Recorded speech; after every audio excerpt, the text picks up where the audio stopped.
first. Ready? Deck the halls with boughs of holly. Hey guys, and welcome back to the Unsleeping City. I'm Brendan Lee Mulligan. These are our intrepid heroes. Say hi, intrepid heroes. Hello.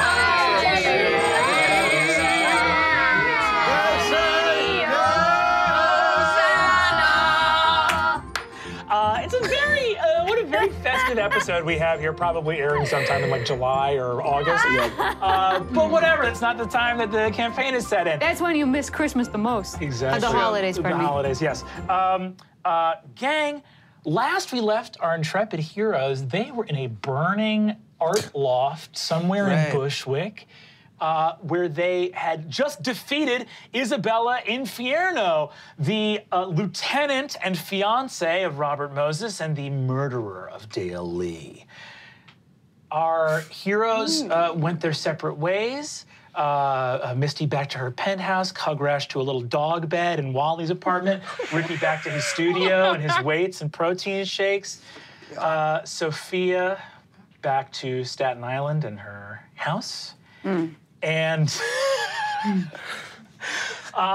Kingston and Pete stayed up late listening to jazz and chatting before they each got the first good night's sleep in a long time. Ooh, yeah. It is a bright, sunny morning. It is Brick City, a freezing day. One of those days in New York where it's extremely bright and extremely cold. Little bits of dust and wind kick up, cutting through people's coats. We're gonna go ahead and start at Kingston Brown's apartment the following morning. You guys wake up, your shift starts a little bit later, so you have the morning to yourself. Pete, you come to, it's that first night of long, like 11-hour sleep after a bender that has lasted for whoever knows how long. So like eye crust, snot crust, like sweaty and like hot, and you're like, oh, my body actually got a chance to heal itself of all these stress injuries over the course of the night. What do you guys do as you awake that morning? It is December 21st, by the way. Ooh. Oh my goodness. Well, if it's December 21st, I'm making breakfast.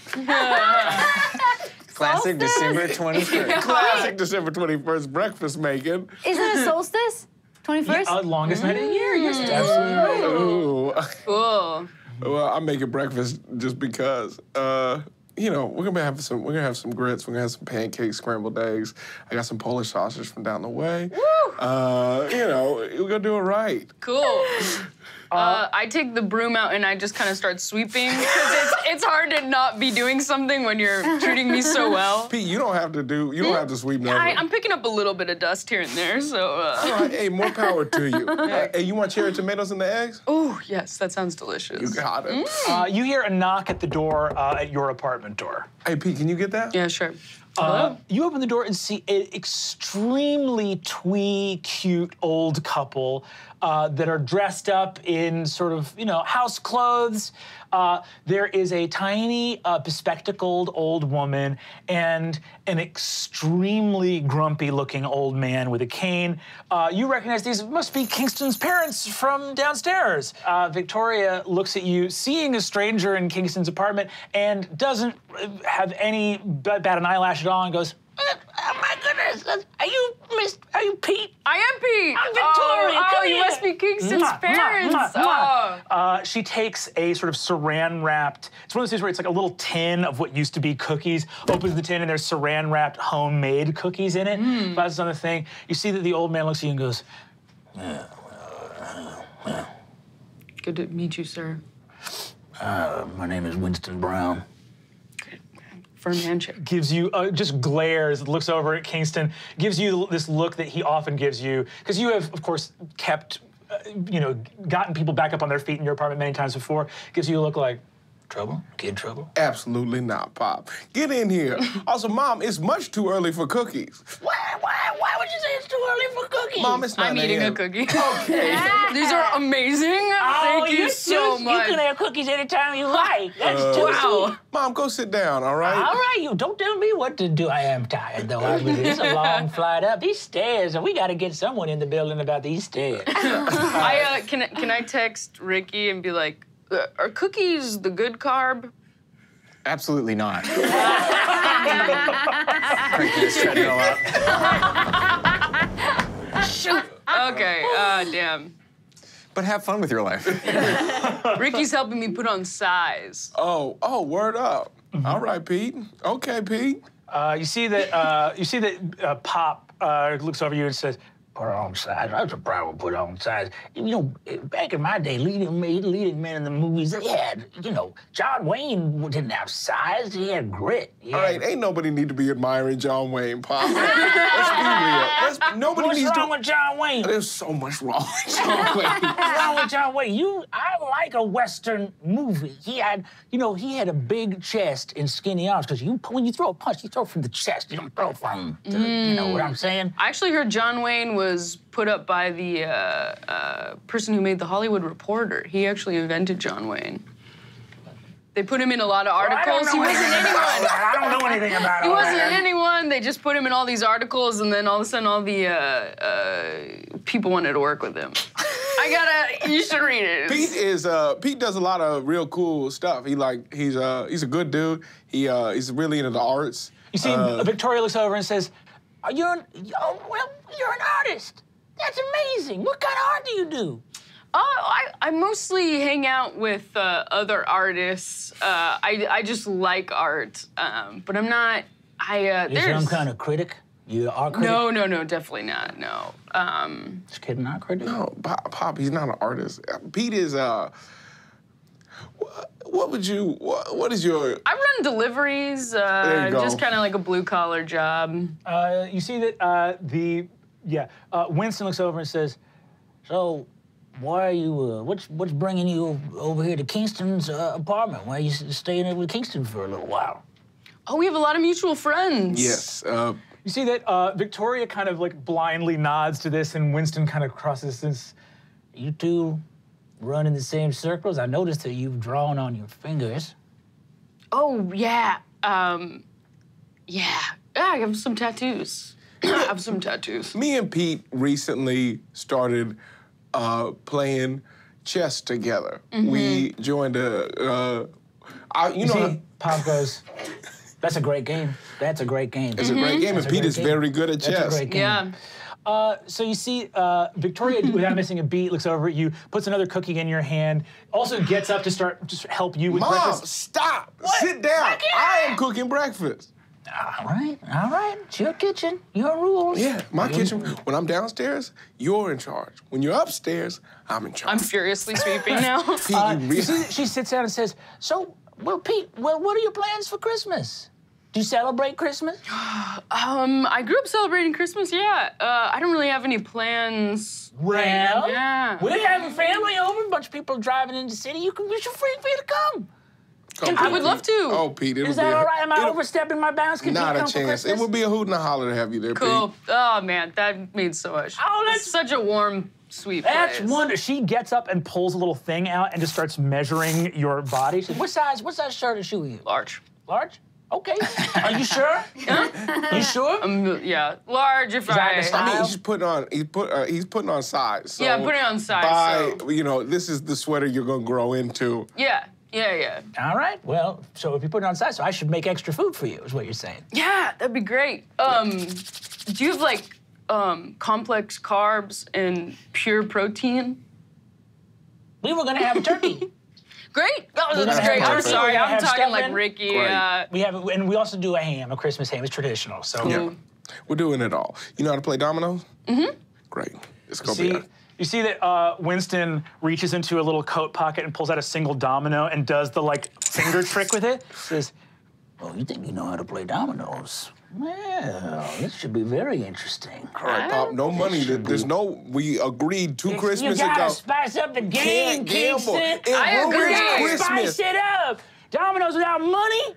Come on, that's crazy. That is a crazy thought. All right. I always put money on dominoes. Okay. I'm sorry. I want to be on your Don't be team crazy. with As soon as you this. say that, but- Winston goes, and punches you in the shoulder. I like this kid. I pretend yes. it didn't hurt, but it hurt so it went straight to the bone. All right, y'all, breakfast is ready, okay? Nobody needs to be punching nobody or gambling on no domino. Kingston's delightful parents fill the room with conversation. You see that without even asking to, Victoria moves some food off of her plate onto your plate as she finishes. And you see that delightful breakfast. As it gets closer to time to go to work for Kingston, you see a little thing bleeps up on your phone. Cool. I open it. It's a text from Seven, basically saying like, we need to talk. Have you moved the last batch yet?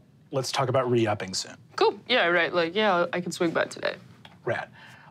Cool. Kingston, make a perception check. That's gonna be a 19. You notice, you're not trying to eavesdrop, but you're a very observant guy. So you notice that little text sort of show up on Pete's phone. Hey, Pete, I'm about to go to work. What are you up to today? I'm gonna go take care of Business. business. Yeah. But you won't be participating in business. No, I won't. I just got a trial membership at a gym, and I'm gonna go swimming afterwards. Oh, okay, Pete. Ricky Yeah. will be thrilled. I don't to know hear if that. swimming is the right choice, but I did Google mass exercise and swimming. Mass exercise? I'm trying to for gain mass. Okay. I don't know. Got it. We'll see. Word up. Well, hey, have a good day. Yeah, you too. Kingston, you take off for work. Pete, you also take off for work. Great. We're gonna cut over to Misty. Hey gang, this episode of The Unsleeping City Chapter 1 is brought to you by our friends at Roll20. This is a service that we endorse so hard that we actually use it in our games. It's not even, like we straight up use this stuff. Roll20 provides the tools you need to game in person or online for all your favorite TTRPGs. We're talking clickable character sheets, 3D virtual dice, awesome maps, tokens for PCs, NPCs, characters, and creatures of all types. It's the stuff you need to play the games you love. You want to know how cool Roll20 is? We partnered with them to make all of our amazing battle maps for this current season of The Unsleeping City Chapter 2, currently airing every week on Dropout.tv. Go to Roll20.net and create your free account today for all the tools, tips, tricks, forums, and community you need to make your games better, easier, and more fun. And now, back to the show. You awaken in your beautiful penthouse.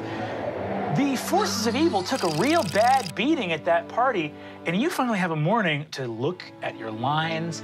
You see that Benjamin shows up with a little thing of fruit salad and some bagels. He sits down and says, all right, so we're taking it from the top today? Is that what we're doing? I think so, right? Absolutely. Let's get these ivories a-kicking. Here we go, 2, 3. And just as he's about to start, you see Alyssa walks in and says, hi, Miss Moore, sorry to interrupt. Oh, sorry, is this a bad time? Should I come back? I'm so sorry. Tell me what you need to tell me. You've already interrupted. Benjamin goes, wow. And Alyssa walks over to you and says, so I'm so sorry about interrupting the last rehearsal. Everything is set up. I took extra precautions, so everything is where it needs to be in the theater, and I didn't let anyone see me do any of it for whatever reason. And but there's some questions about the legal paperwork you asked me to look forward about the trust fund and your last will and testament. Mm-hmm. It's all been notarized and everything's set up. The name of the individual that's set to inherit your estate should you pass away is still TBD, and there were some questions about that?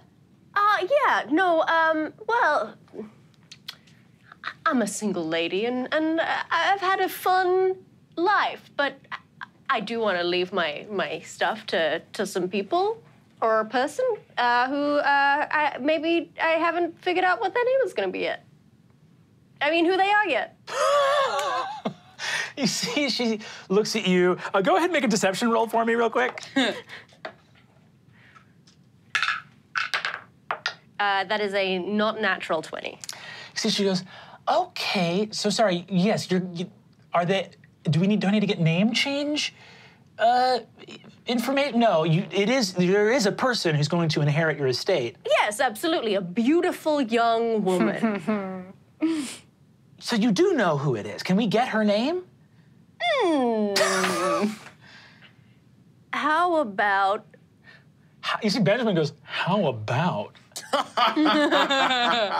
Misty, what, can I inherit your estate? What's happening? Oh, darling, you know I love you, and you're going to be looked after. Okay, well, good, I guess. I would hope so. Been here slinging tunes on these, pianos for a long, long time, Misty. Yes, and you've had a job that whole time, haven't you been? Wow, meow. Claws are out, I suppose. Alyssa, you're done. I'll figure it out. I'll send you a text message with the name. Okay, so you'll get the name in a text message? I'll send you a text message. Okay, wonderful. I'll look out for that text, and I'm just trying to think if there's anything else here. Some of the things, they just wanted clarification on some of the things that are being willed here, because it just seems it seems like you know who this person is, because you're willing some of your clothes that have specific measurements for a person that, again, we don't have a name or a social security or a banking account. I'm just assuming that anybody who I would give my estate to would have a specific shape and size of figure. Misty, I will get it. What do you need from me? Why? I'm in rehearsal. I'm so sorry. I'm so sorry. Listen, I apologize. It's not my place to ask these questions, and I swear to God, it will not happen again. No, it won't. Okay, and she. How many times? I'm so sorry. And she switches out the door. You see, Benjamin goes, very well. So maybe we should, get a little bit of an interruption. Do you want to just go to the final sort of aria? We want to go to the last big movement? Yeah, let's do it. Let's do it. Okay, this is If We Shadows Have Offended. Okay. 2, 3, 4. Ba-da-bum, ba-da-da-dum. And you belting out this real belty final number. Wonderful. What does Misty do in the days preceding her little holiday cast party and Christmas coming around the corner? The winter solstice is a big holiday for me, so I'm gonna decorate my house and also put my little saucer of milk by the fireplace to stop the fairies from stealing my children. As is traditional. Little saucer of milk placed out, a bunch of little old world Celtic pagan things happening. And yeah, it's beautifully set up. You also noticed, by the way, that I imagine that you had told Alyssa to get rid of the mirror in your place. Yeah, I think so. So the mirror is now It's gone. in storage. Yes, she's... Along with all of my other weird shit that is in storage. From centuries of collecting crap. Wonderful. So you get ready for the lovely solstice. I'd also like to check in with the fairy population that is around to see if there's any scuttlebutt going around about what's happening with Titania, just so that I can protect myself from... Give me an investigation check. Great. How about a 5? You reach out to get some scuttlebutt. You don't hear jack shit about Titania. Okay. You hear that the clock gnomes of Grand Central Station appear to be in a little bit of an uproar. Something's going on with them. Oh. I'll head down to Grand Central Station, buy me some oysters, get a Junior's cheesecake to go for the party. Ooh. Oh, lovely. Cool. You head out. So this is on the 21st. You go out and head out. Yeah. Or maybe you're decorating that day, and the next day you head over there. Cool. Just with everyone else seeing what you're doing, and we're sort of in this little downtimey, Christmassy spot as you guys are doing this stuff. Sophia. Okay, well, I'm going back and I'm closing up my house. I won't be staying there anymore, so I'm packing a bag. And then I also I'm gonna get in touch with Jackson. But before I do, I would like to spy on my family. Okay.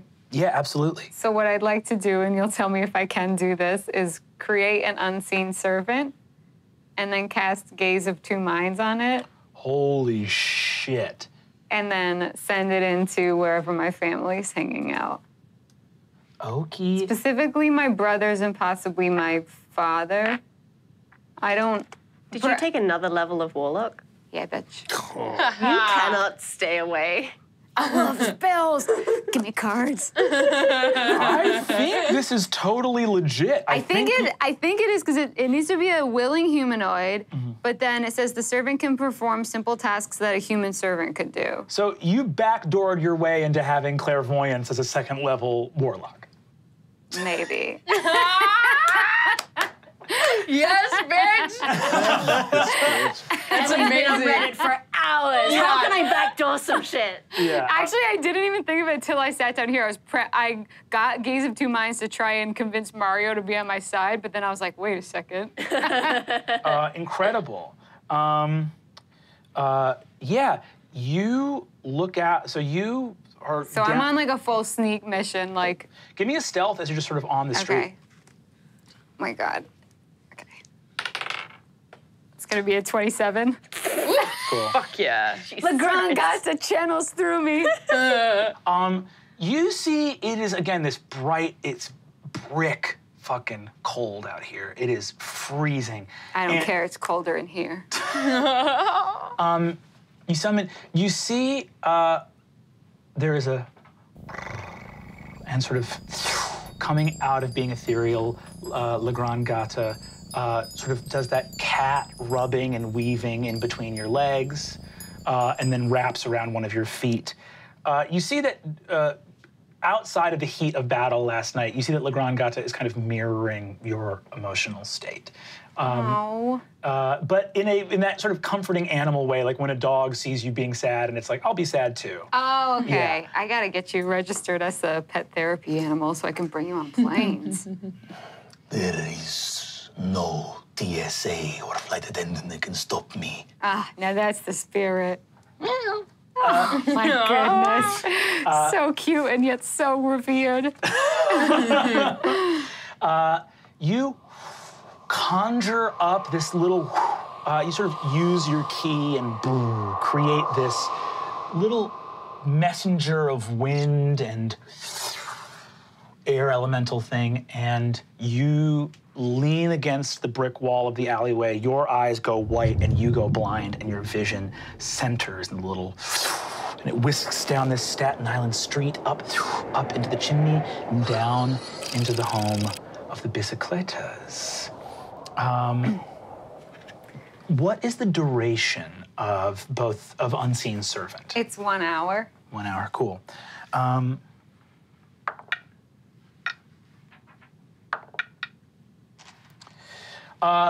You see that the Unseen Servant goes down to the chimney. Your family is home. Your mother, your father is like in a seat, kind of like lounging in the living room. Mario, your other brothers are there. You see that Mario's going, look, I don't know what to tell you, all right? She knows. She knows what happened. She talked to me. She's in that same fakakta fucking, you know, monastery or whatever. She's learning karate or super karate. I don't know what it is. And you see that you can see that your mom is weeping in the kitchen. You see your dad goes, all right, so what? We were supposed to have the whole fucking family get put on Isabella's shit list because we wouldn't fucking cooperate? Give me a fucking break. Dale was a piece of shit. He's dead. She'll get over it. She'll move on. I don't want to fucking hear it. You see that your other brothers look around. Give me an insight check as you're looking at them. That's gonna be 15. Okay. Your family's on a spectrum. The answer you're looking for is a sloppier one than maybe you would have wanted. And as you look at your family, you see very clearly that your mom is extremely distraught. Your dad is pretty remorseless. your brothers kind of are falling somewhere in between. Most of what you can see on an insight check looking at these people, looking at your family, and your family's had beef forever, you know, like there's been lots of times where like people weren't talking to somebody else or weren't getting along or stuff like that. It looks like Mario was at least partially telling the truth in terms of them fully allowing this nightmare to happen and not telling you, but none of them making the call, pulling the trigger, or even suggesting that this be what happened. Okay. You see that your mother, Maria, turns around and says, I don't understand why you gotta fucking talk about this in the house. You guys wanna have your business, you wanna go around and play fucking gangster, that's great. Why has it gotta happen in the living room? If you won't let me be a part of it, then why are you fucking talking about it in my house? You see Anthony turns around and goes, Maria, look, you were the one that was the most upset of all when fucking Dale showed up. And she was like, cause I thought I didn't know him. And I wanted Sophia to be happy. You see that Mario goes, Jesus fucking Christ. All right, look, we got problems, all right? Isabella Infierno's fucking dead. That means that whatever the favor we were doing for Don Confetti, now we just are back to owing him again. So I don't know what the fuck we're gonna do, but we're back in his pockets. You see that Anthony goes, look, fucking Confetti is a stooge. He's a fucking puppet. We all know who the guy is calling the fucking shots. So what he says is gonna go. And, you know, if we can just make it a little while longer, we're gonna be out of the fucking weeds on this one, all right? You see that Vincenzo looks over and goes, so should we set a place for Sophie for Christmas, or what's the deal? You see that Adriana looks over to him and says, cool, set a fucking place. What's your problem? Set a place. Who knows if she'll come, but set a fucking place. You see that your mom, Maria, says, you know what? I'm going out. I'm gonna make a lasagna. Anyone who wants to be nice and decent in the house can fucking have it when it's ready. And you see that she puts on a big overcoat, slams the door, goes and begins to walk down the street out of the house. You see that your other brothers kind of all look sheepishly at each other. Your dad puts the volume on the game back up and the conversation dwindles. Okay. I retract my unseen servant. I'm deciding if I want to do one more thing with my unseen servant before I before I talk to Jackson. Mm-hmm. I look through my backpack, which is now my home. I even have a little air freshener in there and everything. It's very homey. I decide I have my wedding pictures. And I send the unseen servant to burn my house down. What? Jesus Christ. I'm gonna need money. Oh my God, you are from Staten Island. And then I go and I have a really loud, obvious conversation at the deli counter at a supermarket where I know that there's closed circuit TV, so that I have an alibi. Okay. This is diabolical. It's my house. What is an obvious deli conversation? Well, Yeah, you walk into a deli, you see a guy back there, he's like, hey, how's it going?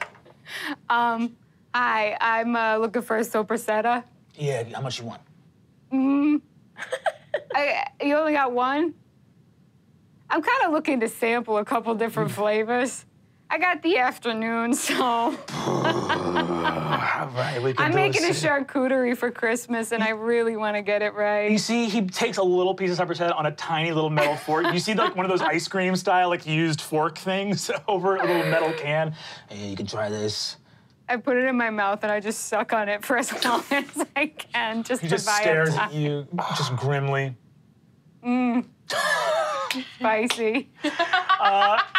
Cool, you're there for a nice long chunk of time until eventually you hear, we're gonna actually cut over to Ricky real quick. Ricky,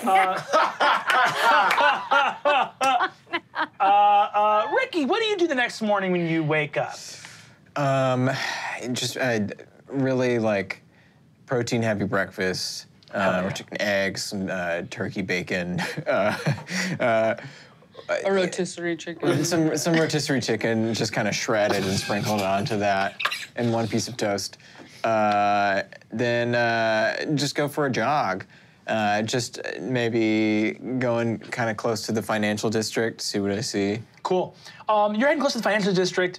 You head off.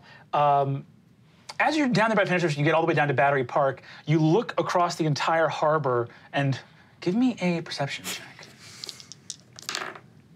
I got a 21. You smell smoke coming from across the harbor. Fucking dogging it.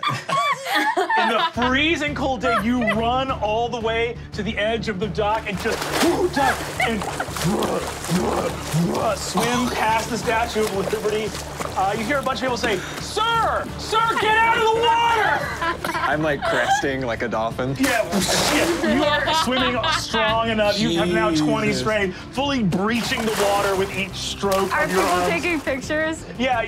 Are people saying to me, get out of the water? Yeah, exactly. Oh, okay. Yeah, sir, yeah. Someone needs me. You arrive at a certain point, you get to the other side, and you see in a beam of light Ox wagging his tail on the other side of the harbor. Can I make a perception check? Yeah, What's he? check. Okay, 25. It's Ox. He's back. He's come back. He's made of light. You see, he says, Ricky, I was dead, but I came back to life now. You can never kill hope. Hope never dies. You can never kill it. You see, boom, you jump onto the thing, run over. You see, I don't think you've ever been to Sophia's home, but what you know as Sophia's home is here burning in front of you. I save it. I have to save this. I get her like, I look for a hose. Cool, you call 911. Call 911. Do the whole. A bunch of firefighters show up and go, Jesus Christ, you're soaking wet. The water is freezing to you. There's no time. The fire will warm me. Yeah, the hose I'm just gets like up. messing with like a little garden hose. Trying to put the fire out. Cool. Go ahead and give me a, just give me a raw athletics check to try and put the fire out. Come on. 23. Amazing.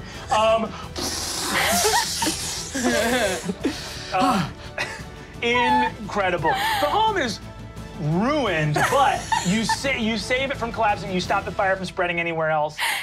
Go ahead now and give me an investigation check with advantage, if you'd be so kind. You can make one for Ox as well. Okay. So one for me and then one for Ox. One for you and Both one at for advantage or? Both at advantage, 'cause you're investigating a fire. It's what you do. Okay, investigation. So that's a 17. And that's way less. And then a 10. So Cool. 17. Ricky, you look around the burned out house. As you see the firefighters come through and they say, you see that some like New York One cameras pull up and one of them's outside going, you know, if it hadn't been for Ricky Matsui swimming from Manhattan to Staten Island in a record-breaking 2.5 minutes, we just wouldn't have gotten here in time to stop the fire from spreading. Anyone could have done that. Anyone could have swam. You see, holds the camera to you. Wow, 2 fires put out in 1 month. Ricky, you don't even work in this borough. Right. Well, I'm just doing what anyone would have done. Nobody would have swam from Manhattan to Staten Island. Nobody would have swam from Manhattan to Staten Island. Oh, okay. That is bordering on super heroic. You are not wearing a jacket, and ice is actively forming in your hair, and I guess not on your skin because it's completely hairless and just chiseled as stone like a statue. I'll get warmed up later. I'm gonna treat myself to just like a nice cocoa after this. What kind of camera is that? Did we ever- Cut it. Investigating the house with Ox, you look around. You see a lot of photos are missing, but there are some family photos still here, and you see Sophia. This is Sophia's house. And as you're here, you see like in the closet in some places that there are big like empty swaths as though somebody like packed to leave this place. I just text Sophia a picture of just a selfie, me in her burned down house, but also going. Sophia, on the way to Jackson's, you get that text. Oh my God, what happened? Seems like someone packed up your stuff and then tried to burn down your house. I text him and I'm like, truthfully, I left my house. I wasn't planning on gonna be being there for the holidays, so I don't know what happened. But we'll talk in person. Okay. Wonderful. Truly. Insurance fraud. Full insurance fraud. Sophia. Truthfully, I don't know what happened. We'll cut over. You're on your way to the monastery. Congress, we cut over to you. You wake up in your lovely dog bed. You see Wally comes out and he goes, "Morning, Dad. How's it going?" Hey, morning, Wally. How you doing this morning? I made breakfast. This is fucking awesome. I live in a house now. You see that it's just a bunch of string cheese on a plate. Yeah, hell yeah, man. Absolutely. Like cut up. Yeah, finely cut up, chopped. It's like, and then they cooked hot dogs, so it's just little cylinders. It's cooked hot dog and little bits of string The cheese. fucking sweetest boy. I didn't even hear you do that. Oh, string dog, yeah. Yeah, string dogs. Are you eating string dogs too, Wally? Yeah, this is for me. That's what I eat. This is what you eat every morning. Every morning for breakfast. That's insane, Wally. I don't get a lot of what cooking is, but I know that you can put a hot dog in a microwave. But you shouldn't put tin foil in there. No, you shouldn't. No way. Wally, you want to watch Christmas movies today? Yeah. Can we watch the best Christmas movie of all time? What one is that? Freaking Die Hard, dude. Hell yeah, man. I love John McClane because he loves his wife. Yeah.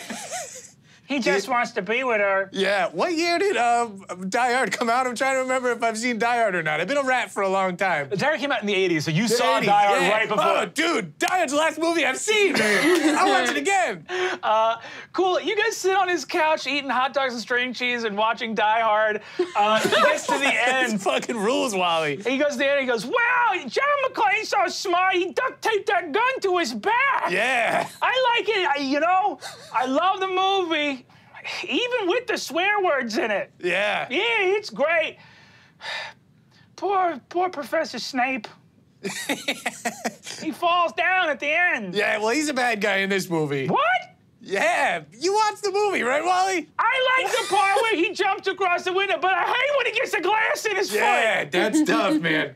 I would hate that. You're supposed to wear shoes all the time. I went barefoot into the subways one time, and they yelled at me. They said, "You gotta wear shoes." Yeah, you're a tough guy, though, Wally, being able to walk around the subway barefoot. Yeah, well, it did hurt my feet too, real bad, because I forgot, but never again. So that's me. I make a mistake one time, and I get yelled at, and then I don't do it again. That's good. That's good.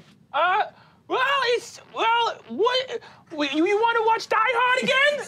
Why don't we watch, is there a newer Christmas movie? I haven't watched movies in a long time. I've been living in a tunnel. Yeah, there's a bunch of other Die Hards. Yeah, let's watch Die Hard 2. He puts on Die Hard 2.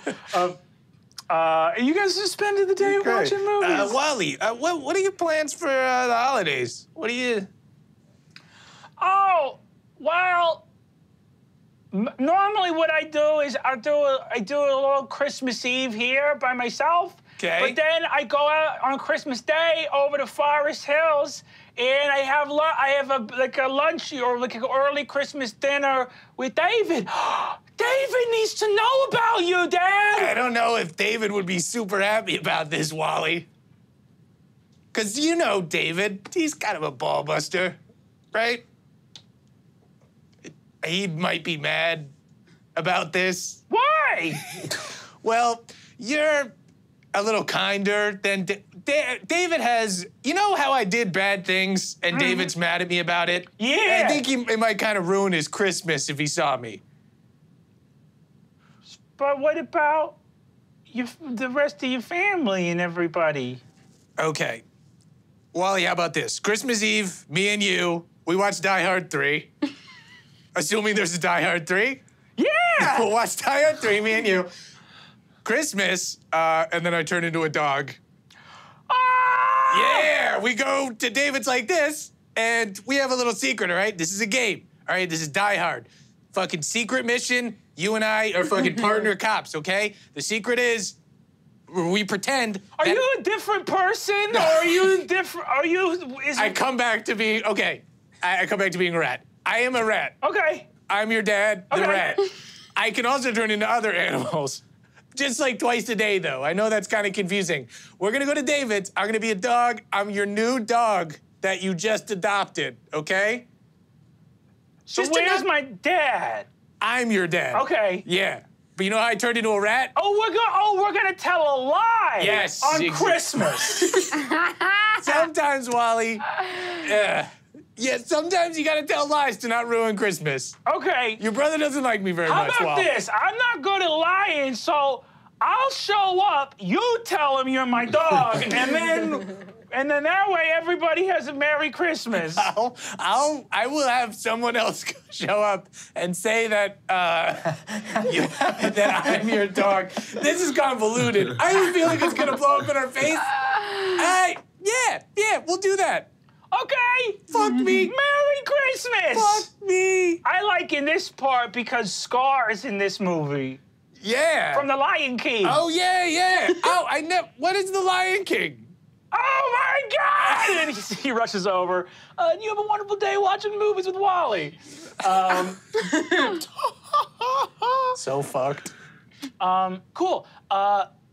Pete, you get over to Seven's place. Right. He's got like a bunch of servers at his place. He's got like a big sort of refrigerated like computer room. This is sort of like a weird, you know, like tech bro, multi-level penthouse apartment. He looks around and goes, all right.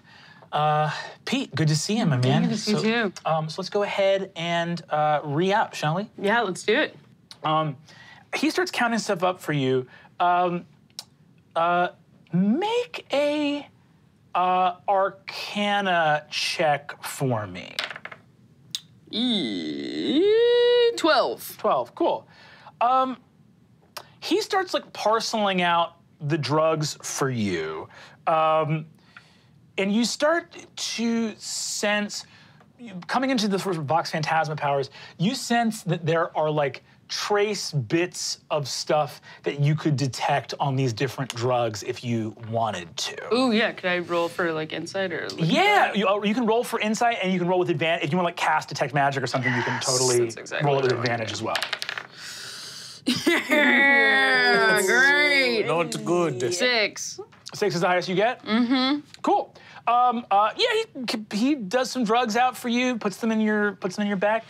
He goes, great. You're looking good, man. Have you been like working out or something? Yeah, I actually have. Thanks for noticing. What about you? Who are you working with now? What's going on with everything? He's like, well, first of all, that $800 is now $812. Thank you, Bitcoin. Oh, great, man. Yeah, it's great that you bought 1/29th of one of those.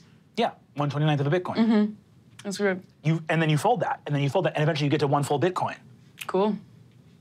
You're with me on this, Yeah, right? man, look, maybe one day I'll buy like Ethereum or fucking whatever you're always telling me about. It's about diversity, right? Because again, it's layers upon layers, right? It's systems that exist on top of each other. Cool. And if you're not calculating how these systems interact, you know, you're playing chess 2-dimensionally when you need to be playing it 3-dimensionally, and honestly 4-dimensionally if you can. Great. Cool. Cool. Yeah, maybe I'll take 2 hours and set up a wallet for myself one day. Are you doing a bit, or are you being serious? I'm not doing a bit, I'm not. Maybe I will set aside a whole afternoon and get myself a Bitcoin. Is this new ink on your fingers, by the way? Yeah! Okay, because that does draw attention, right? Because we're trying to not fit the profile. You know what I mean? Look, everyone has tattoos now, man. Look around. I don't Our have tattoos. age group, it's weird for someone in our age group not to have tattoos. Think about that. That tattoos are an archaic, inefficient form of biohacking. I'll tell you what I do have. I have a dopamine receptor lodging Yeah, here, I know. right? And I have an IV that goes to my Soylent drip. That's So great. That's great. I don't need to eat.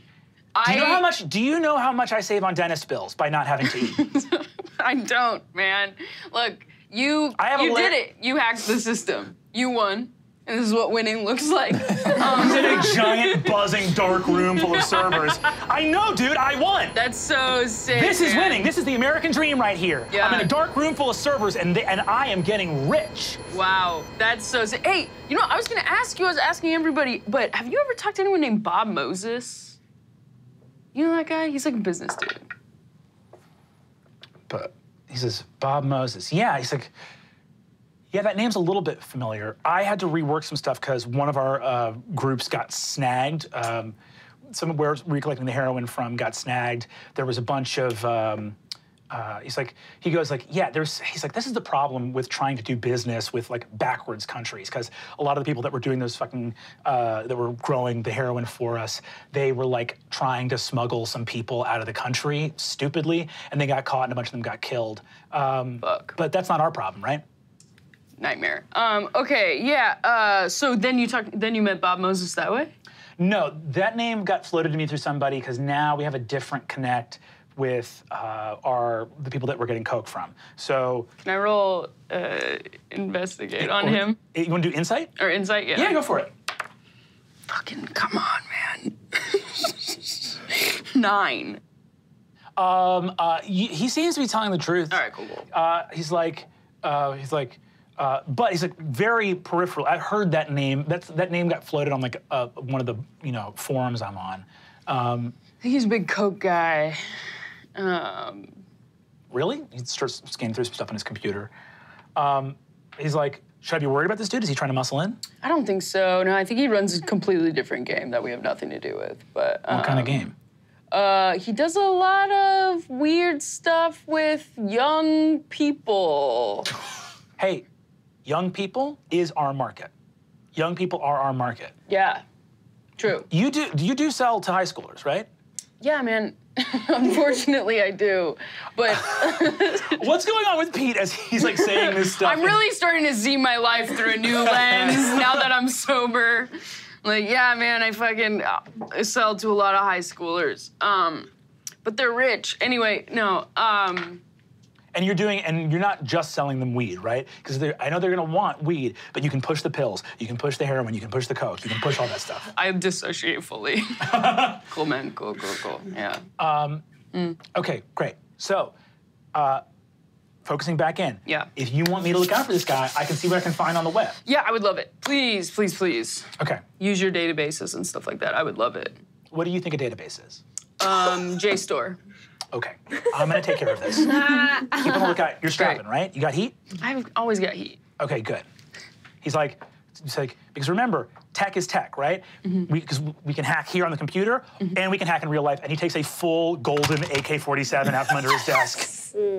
God, man, it's insane that you don't have an Instagram.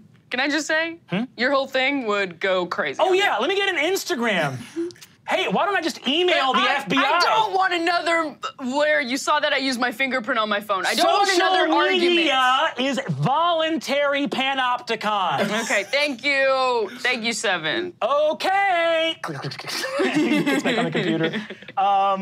Cool. You leave 7's place, possibly rattled by yeah, I'm really like, high schoolers. And you dip back out. Sophia, you make your way over to, I assume you're going to the monastery, right? Yeah, I'm meeting up with Jackson. You meet up with Jackson. You see that you go up the never-ending fire escape and arrive at the monastery in the clouds where everything is sidewalk. I have my backpack. You see Jackson, who has mostly been like commanding you to like carry stuff and punch stuff and jump over stuff. You see that he's waiting at the gates of the monastery up on the cloud, and you see he's got a blanket and a pillow under his arm and a towel. And as you go up, you've only been working with him for a few days. He wordlessly, as you get to the top, moves in and puts you in that hug that gets like very still the moment that you're I think I close just in. dead fish it because I don't know how to take it right now. He leaves there for a second. He pulls back, and you see he's got tear lines on his face, but is otherwise completely stone. And he goes, "Come on, we got a room set up." How'd you know? It's my business to know. I was planning on just like leaving the island. We're not technically on Staten Island anymore. Where are we? Well, I think about 2 miles up, the zoning changes. Oh. Okay, good enough for me. Yeah, I'll take that room. It's better than living out of my backpack. I empty my backpack. Yeah, you see that he takes you to like a little room in the monastery, and It's very Spartan. You know, the walls, ceiling, and floor are all sidewalk. There's a thin little mattress, some blankets. He has like the blanket in it, but it has like sheets on it already. There's like a little wash basin, a place to put some of your stuff, and that's about it. Yeah, I mean, I have 3 pairs of black pants, 3 pairs of black shirts. I fold them. Get some water on my face. You see, he says, he leans, he gives you a moment to like settle yourself up. When you come back out of the hallway, he looks at you and says, follow me. Okay. He goes with you to Brooklyn, and he stops at a little, you see he's got like a little Mets windbreaker on and a little Mets hat. Stops at a little bodega. You look inside and see La Grangata sort of peer out at you from the bodega. And sort of and you see that he goes to buy some flowers. And he sort of looks over to you and says, if you want to grab something, it's on me. Okay, I grab a Sky Bar. I grab a Sky Bar. He says, you want to get some flowers too? Are we going to a graveyard? Are we going to whose grave I think that we're going to? Okay. I grab another Sky Bar. He loves Sky Bars. You see, he goes, yeah, that kid was a freak for Sky Bars. You guys end up at Greenwood Cemetery in Brooklyn. It's a cemetery so massive that as you walk into the middle of it, the city actually fades away and you're just looking at the green hills, the old moss and lichen-covered tombstones, trees. It's beautiful here. You walk up, see that Jackson, who, again, doesn't wear sadness in his body, really. He's just like the most solid guy. Puts, has like this like chalk and dust covered hands and puts the flowers down at the grave and looks up at you and respectfully walks a little distance away over like to a nearby tree and kind of leans against it, facing a little bit away from you, and starts smoking a cigarette. Oh my God. Well, I think I'm just gonna put I'm gonna unwrap one of the Sky Bars and kind of mush it into the ground. And then eat my Sky Bar. Incredible. And I'm just gonna I'm just gonna say, Dale, I'm not ready for words, but I did burn down the home that we made together. So I guess that's just kind of like today's bulletin.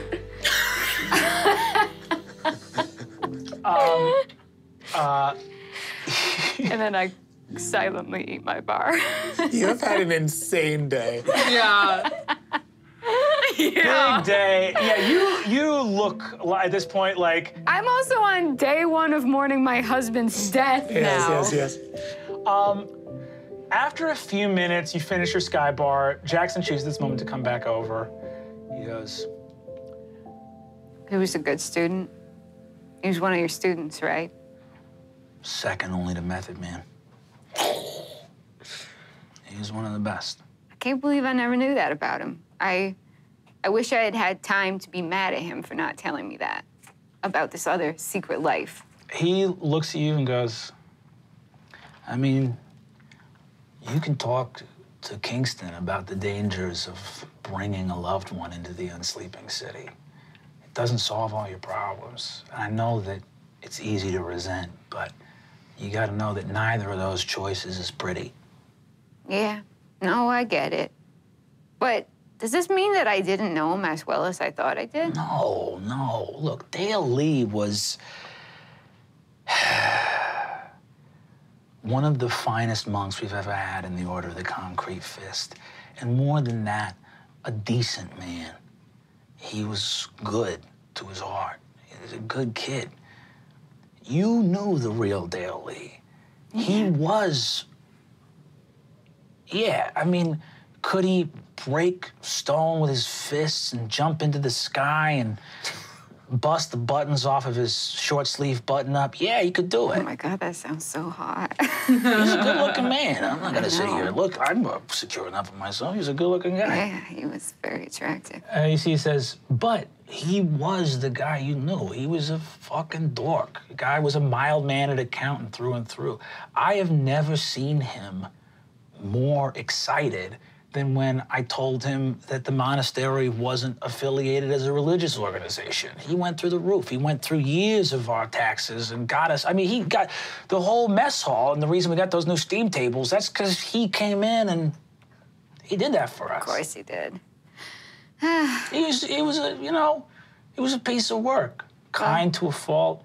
I mean, yeah, was he a little bit of a goober? Yeah, I mean, he gave me a friggin' Visa gift card when he graduated. All right, well, this is my husband we're talking about, so I don't want to have to hellish rebuke you. No, I'll back off.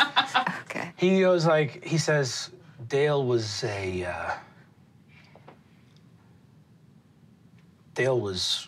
know, in the way that, no, I've had lots of students and I treasure all of them. Dale was like family. And I'm so sorry for your loss. It's okay. It's just weird because I grieved it one way and now I'm grieving it through a different scope. But it's fine. I'm glad that I now can kind of use this opportunity to get to know this whole other side of him that I didn't know. So that's nice. I do have one square of my Sky Bar left. Did you want some? I'm so sorry. I was rude. I didn't offer any. Yeah, let me get ahead of that. That'd be Okay, great. yeah. You see, he takes it and chews on it. He's like, do you need more time when you want to start heading back? No, I said back. You guys start to walk out of the cemetery. You see, he goes, yeah, there was a time where we thought Dale was going to be the, I don't know. It doesn't matter. The what? No, of course it matters. I want to hear any story about him at this point, obviously. He goes back with you and he says, as you guys, you know, go from Greenwood, you get back to Battery Park, and as you're crossing the ferry, you're just taking the ferry, you're both like looking over the Statue of Liberty as you pass by it, going back to Staten Island. You see he goes, the Order of the Concrete Fist was founded early in the history of New York City. And our roots go all the way back to ancient masters, the Shaolin Temple. The forms we practice here were developed for the role that New York plays in the magical cosmology, not only of America, but the world. Our mantra is at its root, and we have several, but the most significant and most important one is, it is what it is. I know, sometimes I hear that in my head. This place, and you can see the Statue of Liberty raising her lamp as you pass by, is a doorway for so many people to the American dream. And so many people came here with that dream in their heart. And the relationship of this city to all of what this larger country means has always been about, you know, America's about dreams. And I don't say that lovingly. I mean, there's a certain degree of this place that's based on delusion and imagery and, you know, I'm gonna make something of myself. I'm gonna be what no one said I can be. And, you know, I'll pull myself up by my bootstraps. Pull yourself up by your bootstraps, that's fucking impossible. And that metaphor is lost on most people. New York and what the Order of the Concrete Fist represents, we're supposed to be the fly in that ointment. You understand? Things are not always what you want them to be, and they're not always what you dream that they are. Things are what they are, and it is what it is. And Yeah, I guess I definitely feel that way these days. in any case, what we represent, our role here in the city, is to be that reminder to a place that is often filled with lies and illusions, that eventually the smoke and mirrors fades away and you hit the brick, that there is something real and it needs to be acknowledged and respected. That's why we have often stood to protect this place against those things that would encroach from the dream realm. There are stories at the founding of the Order about a day when something would come through from the other side and the Order would fall unless the Chosen One were to appear. That was supposed to be Dale. He found where the spirits congregate of our order that are supposed to impart powers of the Chosen One. And when he got there, they weren't there. So, I don't know how much hope there is, but hey, it is what it is. I crack a Corona. Actually, a Coronita, I was gonna say a because I'm Coronita. cutting back. It's like this big. Cool. Anyone else on that day of the 21st up to any business before going to the clock gnomes of? I would love to lift with Ricky. Yeah. Yeah, for my second work of the day. Great. And meet up with. I went to the pool and Peter. everyone was really weird about the locker rooms, and I was like, fuck. And then I texted you. I was like typing up just some like a workout schedule and some macro stuff for for Pete. Fuck yeah. You're doing some macros, you're doing some lifting. Hell yeah, you guys get to the gym. Pete, go ahead and give me a strength check and a constitution check. Great. Strength is, where's strength? Oh, there, 16. Cool. Constitution. Constitution?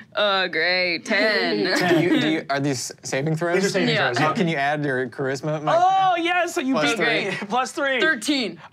So you see that Pete is starting to, it's not, you actually are getting straight. The testosterone's doing its work. You're getting, but you're like fading fast. And then Ricky, how does your aura manifest in this moment?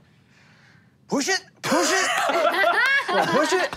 You got this? You got this? My hands are got it? shaking so I'm not heavily. helping. I'm not helping. I'm not even helping. Incredible. Pain is weakness leaving the body. Oh, Pain great. is Isn't that weakness. like the Army's slogan? Probably. I just heard it at cross country in middle school. Oh, cool. Middle school. You guys work out that day. That night, Pete, you roll back Kingston. You have a lovely day back at work. I'm sure. You're feeling great, man. You see that troll comes back over, face freshly covered with warts. Man, I'm telling you, it worked out great. Looks good. Thank you, man. Appreciate it. This one's about to bust, so I'm looking good. Okay. Hey, you let me know when that happens. Send me a picture. Take a, what are these kids taking? Oh yeah, my kids do the same. My kids, they're always running around at the bottom of the Hudson River. They're like snapping these selfies. I'm Yeah, like, send me a Snapchat. I try to do it on my computer. Then my kids set up a home computer for me, so I'll try to do it on that. You get back to your apartment that night.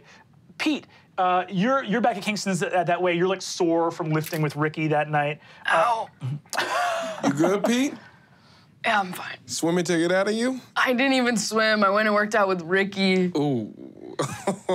He's so strong. He's very strong. It made me hate him. I see that. I see that. Well, if you want some protein, I'll cook up some chicken. I would love that. Yeah, I mean, well, I'm sure you don't need more protein. You just take 2 Advil. Oh, you're right. Take 2 Great strong plan. Yeah. Hell yes. Cool. The next day, Misty, if you're going to head over to Grand Central, do you think because you've heard there might be a little bit of trouble, would you contact anyone else to come with you, or? Yeah, I'd probably call Kingston. Cool. If he's available. Rad. Yeah, I feel like that makes the most sense for me to call. Maybe Kingston calls other people, but Yeah. Misty's old school. She's Yeah, like, I guess I'll hey, everybody, we're gonna run over, supposedly some unhappy gnomes at Grand Central. I'll let you know if it's a bigger thing. Or if- breakfast's on me. Yes. There's a Joe's Coffee in there that does great espresso. At this point, I've watched Die Hard 10 times, so I was I'm gonna down to say, get out of the I house. show up to any invitation. Yeah, I'm coming. Why Cool. not? As you head out that day, so yeah, you guys get to the big Grand Central food court. You're having what's Misty treating everybody to in the food court there? I'm sort of taking everybody on the grand tour. So I'm like, oh, this is the best thing at this place. You got to get this particular type of sushi at the sushi place. But then over at Junior's, you have to get like a like this very specific type of everything is off menu. Everything is. Just because I've lived there for so fucking long, Yes. I know exactly what is good at every. Can I search through their trash to see Yes, what I absolutely. ate? Yeah. Cool. That's 15 on my investigate. Hell yes. You find some great old crusty bagels. Nice. You also see, the sushi place throws out a lot of its fish that goes bad. They throw out a lot of good stuff. man. Chris, I will buy you a bagel. Do Hey, you want you know, a bagel? He's got a bagel. Hey, Sophie. You don't eat that bagel. No, actually, I'm good. I've made my own Long Island iced tea by putting a bunch of nips into a Nestea and just shaking it up. I feel really guilty, but I'm like, today's gonna be my cheat day. Wow, we get to watch Mr. March cheat. I love this. I promise I won't put it on social Misty, media. as you guys have all eaten, you walk through again that click-clack of stone. Beautiful here. You know how to contact the gnomes here, so you bring people over to the Whispering Gallery. Whispering Gallery is, by the way, a real place in New York City, which is a archway that you can whisper into one corner, and someone sitting in the other corner can hear you. So you know that this is how you contact the gnomes that live here. Okay, I go into the corner and say, "Hey, you gnomes." Ping, pang, pang, pang. Who the hell's on the other line? Darling, it's me. It's Misty. Well, jeepers creepers, hold on 1 second. And you see out from like a little storm vent, there's like, the vent opens up, and riding a little steam-powered motorcycle that has a my coal God. engine, a like 1.5 foot tall, crazy old prospector with like the skinniest, he kind of moves like he has extra joints in his arms and legs, takes these goggles so everything else is soot blasted, but the eyes are clean. It's like glittering blue magical eyes, very old, like bald, little bandana, kind of has like Western clothes on, like a little like leather vest and like tools. And he goes, and I live and breathe, golly. Moves the soot around on his face with a sooty bandana. Misty Moore, I don't suppose you recognize me, but my name's Bill Bree. Bill Bree, how could I forget you? Bill Bree, I brought you a little packet of those nuts and bolts that you love. Oh my God, nuts and bolts! Smoke comes out of his mouth. LLP, welcome to Grand Central Station. You have to forgive me, I've been working on one of the dragons down in the secret train yard. Oh, they're ornery. Hello. Hi, I'm Sophia. Hi, Sophia, pleasure to meet you. Are those any good, nuts and bolts? Oh, for sure, but you'll ruin your human teeth on them. Crack them right open. It's his cheat day. He's eating anything he wants. If you want to swallow some gently, I bet you could have some. Ricky, don't do it. Just don't. Ricky, you should cheat with a drink. Do you want a drink? I think I'd rather have a drink than a bolt or a nut, no offense. We can go to the oyster bar afterwards and you can get a Manhattan that'll kill you. Sounds my man. not safe. Word on the street is not everything's great. Oh, yeah, we had a little bit of a tussle. Oh, Kingston Brown, it's great to see you, friend. Nice Thanks to for see you, coming by. Bill. Are you coming by Willie's card game this week or no? I'm hoping to make time. Okay. I've been busy dealing with some things. I but- know, because like the week before New Year's, some people Yes. are out of town, and then... Well, I'll definitely be in town, so it'll just be a matter of me getting over to Brooklyn. Oh, I understand. It's a slap for sure. If you need a ride on one of our magic trains, you just let me know. I mean, when you say dragon, are you talking, is that a class? Ooh, let me show you what I've been working on. Real quick. How are we gonna do this? All right, hold on. And you see that he starts to fold out this weird metal contraption that becomes a little like 10 foot by 10 foot hex on the ground. It looks like hammered can tin that has like runes in it. Everybody would just care to go ahead and step on here. I That'd be jump great. in. Cool. Is it This time, work is or- exquisite. You are such a master craftsman. Oh, well, floating will get you everywhere. You see that he puts this thing on and goes and shrinks you all down into gnome size on this little platform. I don't like this, my man. Do you have a scale? I'd love to weigh myself right now. You couldn't have, what do you weigh normally? I'd say, what, a buck 10? Oh my God, flirting will get you everywhere. Hey, my man, how long are we gonna be like this? Is everyone my size now? No, you're even smaller than normal. Oh, You're- shit! I was gonna start almost pushing cool. people around. I was gonna physically bully you guys. Shit! Wow. Your Right, voice right is a little bit higher, too. Hey guys, fuck him! My voice is exactly This the isn't same. cool. Why did that only Billy, you happen didn't to need to shrink me, man. You didn't need to shrink me. You see that he reaches down into the little vent he opened and takes a matchbox, like one of those big matchboxes. He inflates a little, like, it looks like a newspaper hot air balloon made out of the New York Times. All aboard, here we go. And How tall? We're like a foot and a half. now, at this point now, you guys are even smaller, where you can like fit standing in a matchbox together. I hate this. Standing in a This is matchbox. cute. Oh my God. And the little thing begins to sail over Grand Central, and you guys go into the central hallway with all like the ticket things and the trains. You see the beautiful constellations overhead. The constellations all turn to wave at you. Go, morning there, Bilby. Morning there, fellas. How's it going? I really want to jump off and land on an oyster. That sounds like it would feel so good. I'm not going to. I just wanted to let you know. Right, it would be like To- a slippery beanbag chair. Oh, the cushion. Yeah. You guys see a number of little like zeppelins, hot air balloons, and biplanes are flying in a little circle around the central clock in the kiosk at the center of Grand Central. You see them flying around. You see that he looks out, and you see that Bilberry takes. He has like he's like sort of has his goggles on his head. You see he takes his goggles off and puts them over his heart as he looks at the clock at the center of Grand Central and goes, "There it is, the holy timepiece, the central clock. God bless it. Look at it go. I love your clock. Love you with all my heart." So you see that he takes you guys over to. Hold on one second. The amount of wonder in that moment is so much I from know.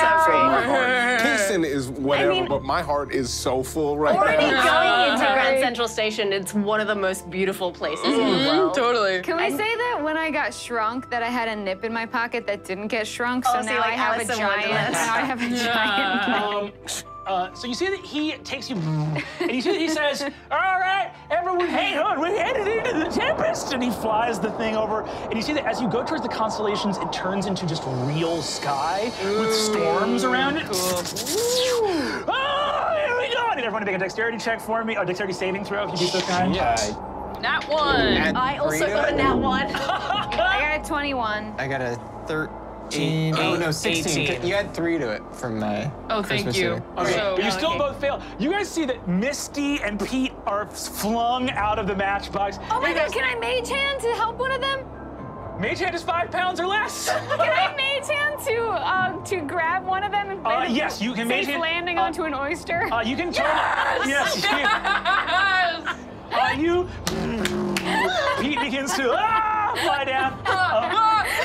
So Pete, you are totally cast aside, and you go all the way to the food court and land on a giant puffy oyster. It's so slimy, and it was way harder than I thought it was. There was no give. It was landing on the muscle. You see that someone grabs the oyster and without looking at it begins to move it to their mouth. Go ahead. Bilby, you need to turn this thing around. Wait, this comes. I turn into a giant eagle. I turn into a giant eagle. I'm just gonna Misty Step back into the balloon. You land back in there. I'm on the ground. You're back somewhere. on the ground. Can I mage hand to scoop him back up? You mage hand it to slow his fall. Pete, you're fully back in the food court as you guys head through the storm. Okay, to the next giant place. eagle. I'll be a giant eagle. Cool, and you I'm gonna giant eagle fly. to go. You fly back after Pete. Pete, you give me a dex save to jump out of the oyster. Jesus. Yeah, 7. Wild. You stumble, fall. You take, I'm gonna say, What the fuck is happening? you take 6 points of falling damage as you land on the floor, and you see that someone's emotional support, Jack Russell, looks at you and goes, No.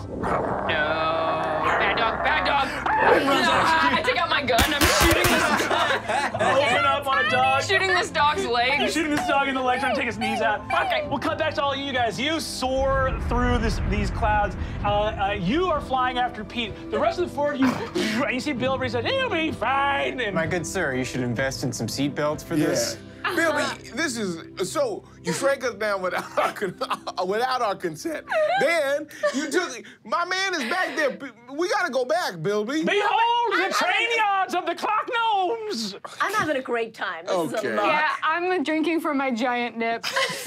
Happy Christmas. Happy Christmas. You guys arrive back at the. You guys see that this incredible extra-dimensional train yard appears. That is kind of like, you see that spatial magic has wedged it into the space between the regular like Metro North and Amtrak places.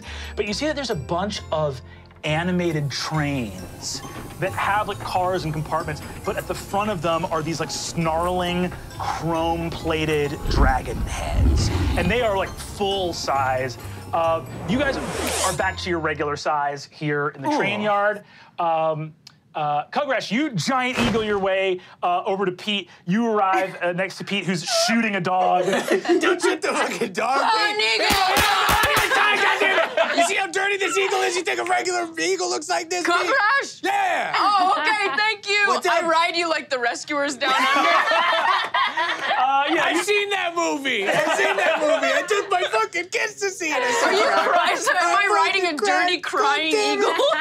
This is democracy I'm now. such a goddamn good dad. you fly back through the storm, arrive back at the train yard, poof, back to regular size. You see that Bilby takes you and says, "You guys want to pet one of the dragons?" Yes, Yes. absolutely. You guys can give me animal handling checks if you'd like. Ooh, yum. Okay, one Let's go good get roll, it. please. 16. 23. 24. 14. 24. 10. 10. 16. Kogrash and Kingston, you walk up. The rest of you guys, the dragons kind of. But Kingston and Kogrash, you walk up to what looks like, you see that this train appears to be headed towards something called, this train has on the side of it Clock Gnome Express, and the little like destination thing on the front of it says Realms of Shadow on it. You see that the dragon kind of and calms down as you approach it. What do you guys do as you approach the dragon? Hey, how you doing, buddy? Hello. Hey. Do you? I haven't met too many dragons before. Would you mind if I pet behind your ears or anything? Would that be enjoyable for you? All right. A big blast of steam comes out of its jaws. This is a consensual working environment. Like, you want this, right? I just want to check. I was created, Oh. so yes, I like this. Oh, hell yeah. How fast you go? I can top out at 180. Damn. All right. Yeah, not bad. Not bad. Really not bad, but that's for the express. You know, it's not on the local tracks. We don't get up to that speed. Right. But Where do you go to? It says Shadow Express. yeah, well, I do the Hudson line, so it's Yonkers, Croton, Harmon, Peekskill, Spuyten Duyvil, Ossining, Tarrytown, and then Shadow Realms. Oh, okay. Right. Which Shadow Realms? Oh, a Cold Spring. Oh, okay. Never been. There's some, you guys got some problems going on down here? You see Anything? that the dragon sort of looks confused, but Bilberry says, yeah, if you're interested in taking a look at the prowess, I can take you over.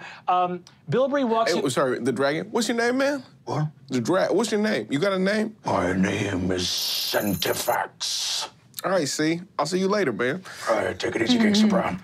You see? That dragon knew my name. Wow, I've never seen Kingston starstruck before. I mean, it doesn't happen all. I've never been inside of this place before. This is pretty nice. You guys arrive, you see that there is this weird little gyroscoping, what looks like a tower of a multi-part cuckoo clock that is gyrating in different directions. So it's like concentric rings of a stacked cuckoo clock that spin in opposite directions from each other.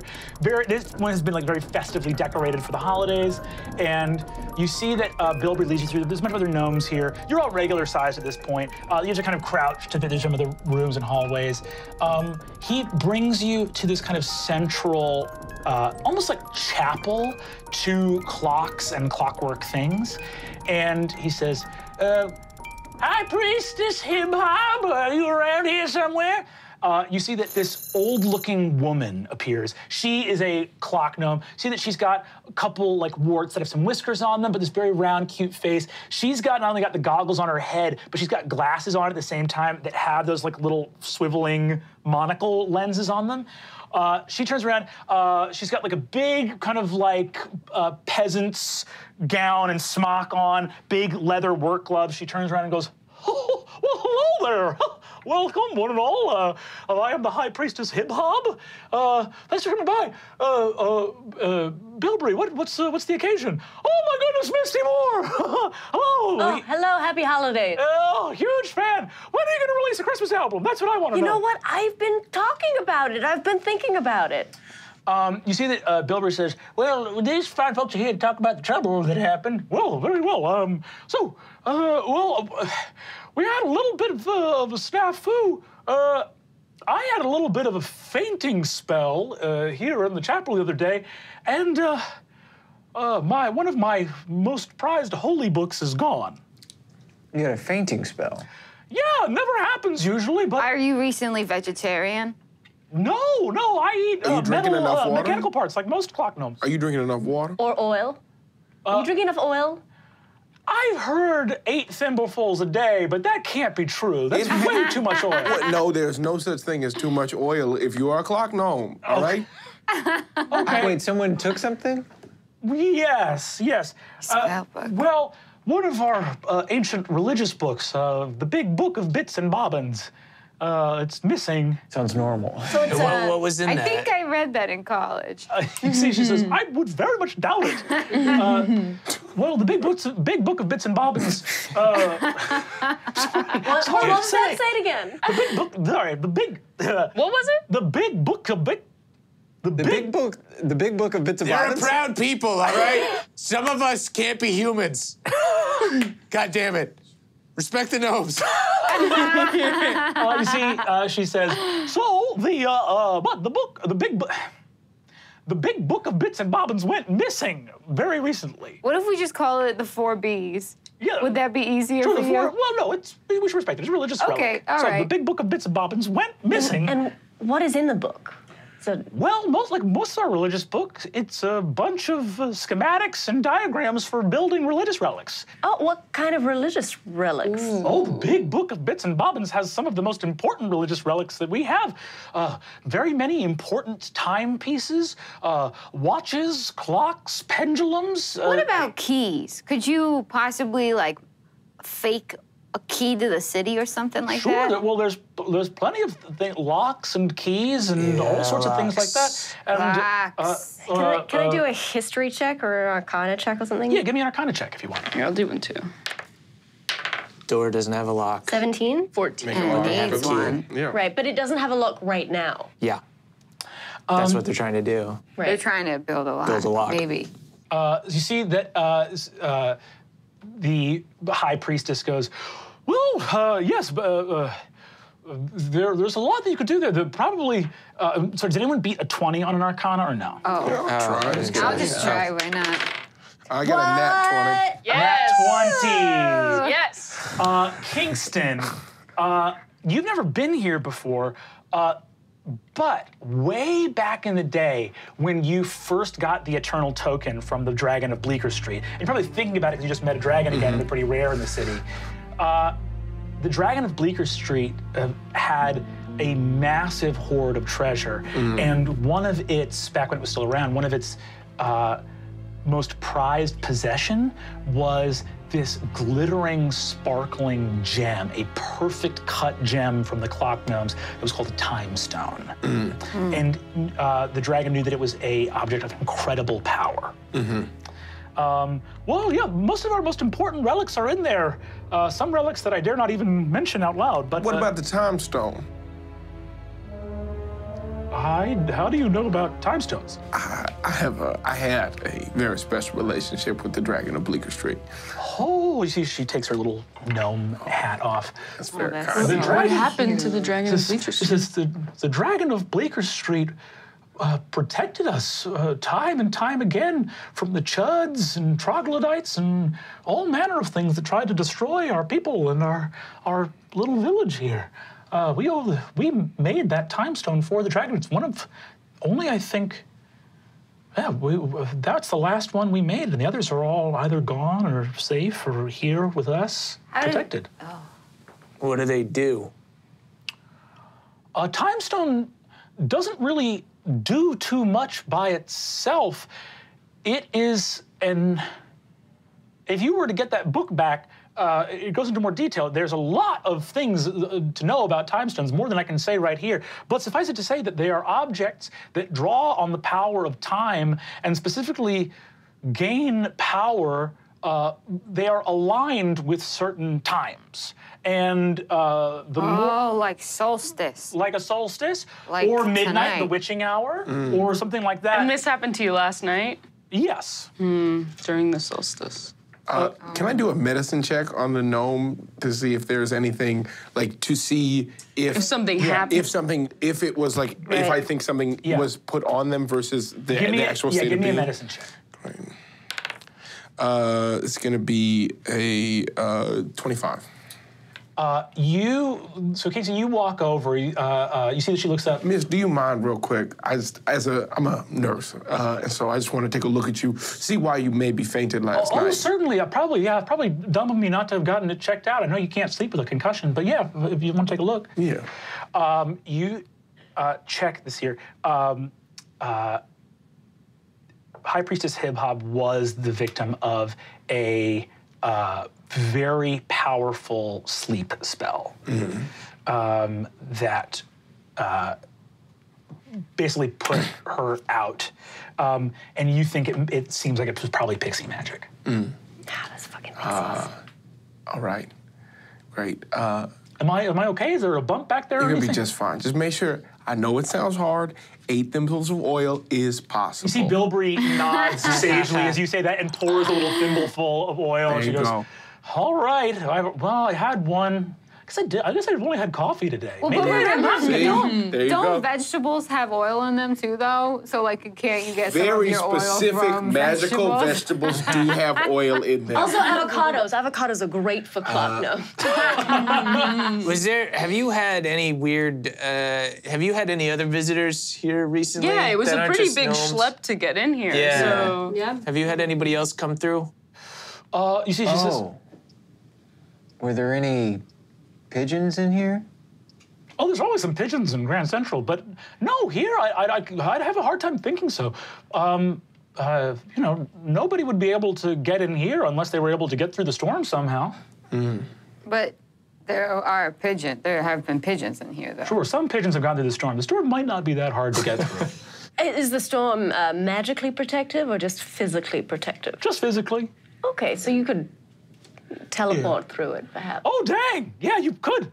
Oh, we should get on that. Yeah, you should maybe get on. Bilberry says, well, I'll tell you what, if we want this place magically protected, I've been working on something that turns people into drawings. no, thank you. You know what? Very Bilberry, intense. I'm wiping I'm oyster here off for my beta body. testing. You guys want to go grab some cheesecake? Because, I just feel like Can I just do a pass around with my Mirror of Manannan to see if there's anything invisible? You see ethereal. With the Mirror of Manannan, you look around and see that there is a little bit of residual pixie dust here in the room. Can I take a little bit of it? Yes, and put scoop it some in? up. Go for Give it. me a baggie. Oh, yeah, for sure. And I just dump it on the ground and like kind of smudge it. All right, it's a waste. Not all of us are sober. I'm swimming in money. Wonderful, guys. Yeah, you guys head off to go get some cheesecake. The gnomes would see Bilberry flies you back. Well, it's been an absolute pleasure. Feel free to come back anytime. Well, Thank you. It's great meeting you. Thank you. Bill, can I have you. a motorcycle? What's that? Can I have a little motorcycle? I don't build you. Oh, you want a motorcycle? Yeah. I can build you something better than a motorcycle. Hell yeah, man. What about instead He'll of just take a motorcycle. what about instead of wheels on the bottom, it has wheels on the top? I'll take that one. Okay. Yeah, You I'll take the regular one. he takes off. He's very enthusiastic, Yeah. but sometimes too He's creative. riding around on a little cool thing. I want that. I want that too. everybody, you know, if we are gnomes, none of you are, should be drinking 8 thimblefuls of oil a day. But that woman was hit with a very powerful sleep spell by pixies. Well, Wow. I do have a spell called Locate Creature that works better if I have, and I shake the pixie dust, a little bit of something from the person. That's great. That's great. Let's do it. I just want to, just as an update, I spied on my family, and they were working with the Confettis. They owe Don Confetti another favor because we fucked them over by killing Isabella Infierno. But they did mention the Confettis. They're nothing. They're shit. They're working for someone else. They're under someone It's else. probably But we Bob, can, right? we can That's go what through I probably the. Did you Bob. burn your house down? We can. I did. I'm sorry. If you need a place to Sometimes stay, you got to burn a bridge so you don't go backwards. well, but you didn't burn a bridge. You burned a house. Yeah, your house. Yeah. Did you? I did. Yeah. Feels really reckless. I just want to throw that out there. I'm sorry. You know what, Ricky? I didn't realize as I was doing it that you might take it personally, and I just can't believe you do that. I realize now how potentially offensive that was to you, and I'm really sorry. I should have come up with a better, a safer way to recklessly abandon my previous life and make peace with my husband's death. I'm sorry. Does Misty cast Locate Creature? Yes. Wonderful. So it's if the creature is within 1,000 feet of you, and if the creature is moving, you know the direction. How long does that take to cast? It's one action, and then it's a concentration spell that lasts up to Should an we hour. save it for I when we also have think the that we're right near where I they have the are? bagel. Should I Yeah. use? Oh, should I yeah, use the maybe we should do bagel that. to ask a question about if it's close or not? Yeah, you're right. Yeah. And then we should do like Yeah. that creature. Okay, cool. So I want to use my divination bagel. All right, guys. I pull out my bagel. Scrape off the crumbs Scrape from off the some cheesecake. crumbs God, onto a that was plate, so good. and I ask the powers that be, oh great dirt and shit of the city, are we how hot, cold? Where in the middle are we to these pixies that fucked up this poor little gnome? No, southeast west.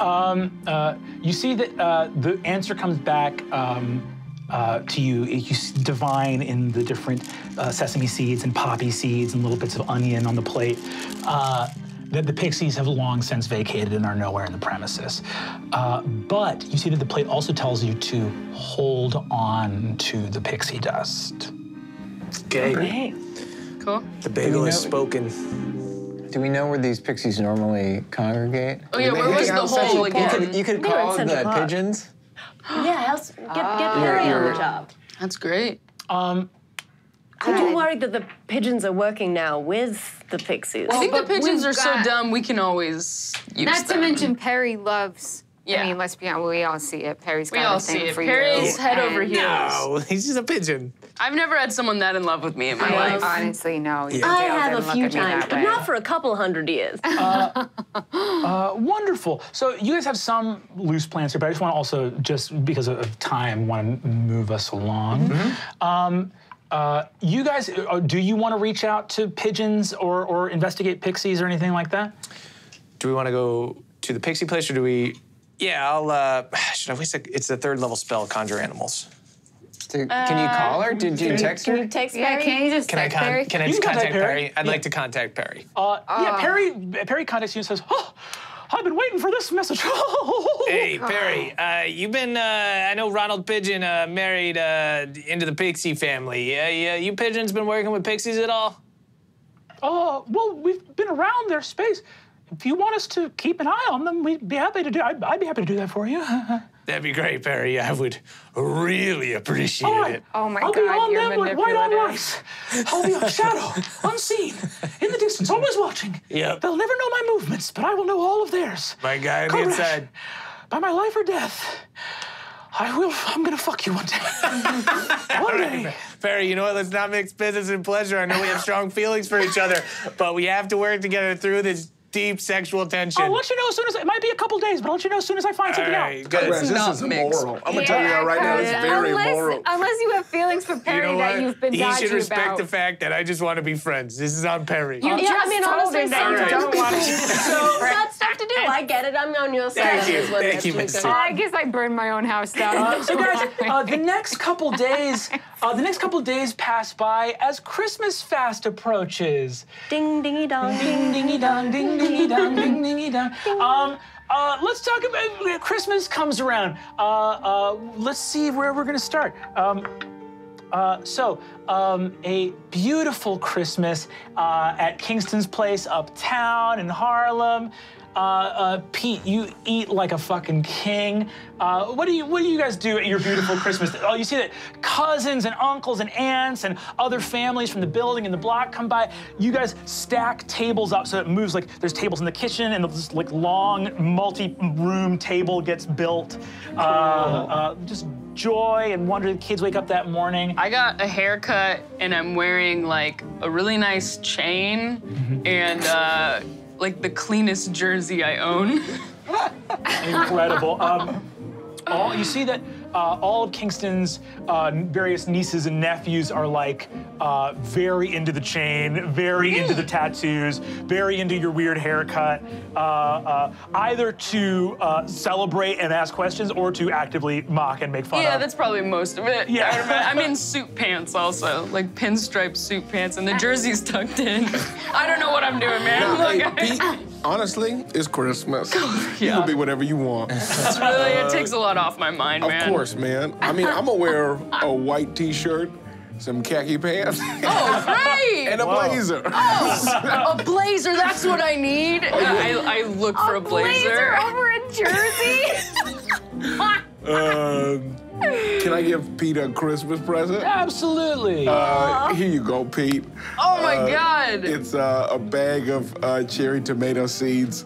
I thought you might be able to, we could put a planter on the roof or something. I'm big into come gardening. spring. Oh There you man, go. thank you so much. I mean, if you're still here or wherever you go, I mean, you don't have to be here. I don't want to assume like that. But if wherever you go, here's some big bunch of cherry seeds, and then also, I was walking around Times Square and I saw this zebra cowboy hat, and I thought you might like that. So I don't know. I swap it out for my cowboy hat immediately, and now I look full on like I've been dared to dress this way. You see that Winston also gets you, you're like flush with gifts for the first time in probably a couple Christmases.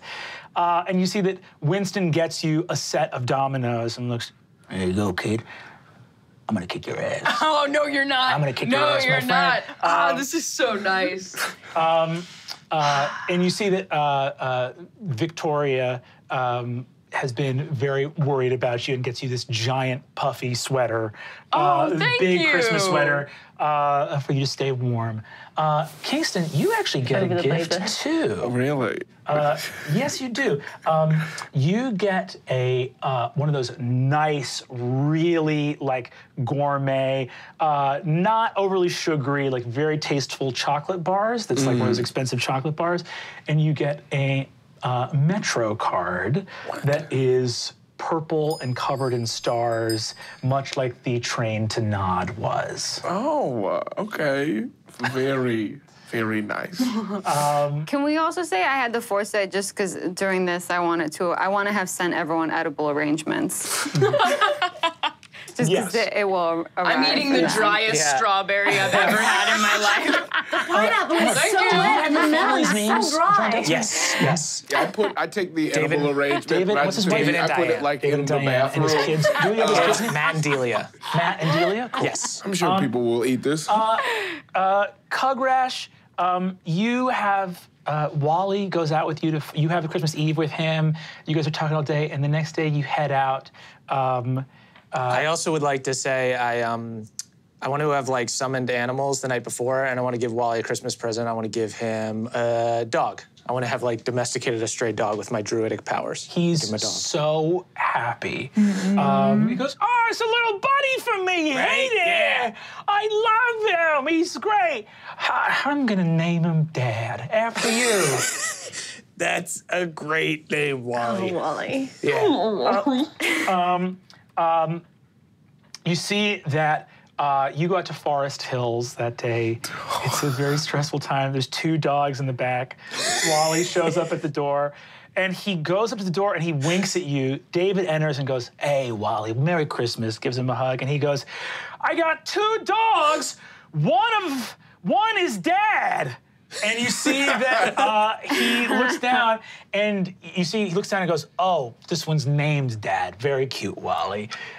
David, I need to talk to you for a second. I speak as a dog. As a dog, he looks at you and goes, What? We need to. I'm gonna need you to make a wisdom check to break the Umbral Arcana. It's a DC 20 wisdom check to snap him into the Umbral Arcana. Can I use Dispel Magic or anything? You can use Dispel Magic, so that's gonna be your spell attack instead of wisdom to beat a DC 20. Okay, I'll do that.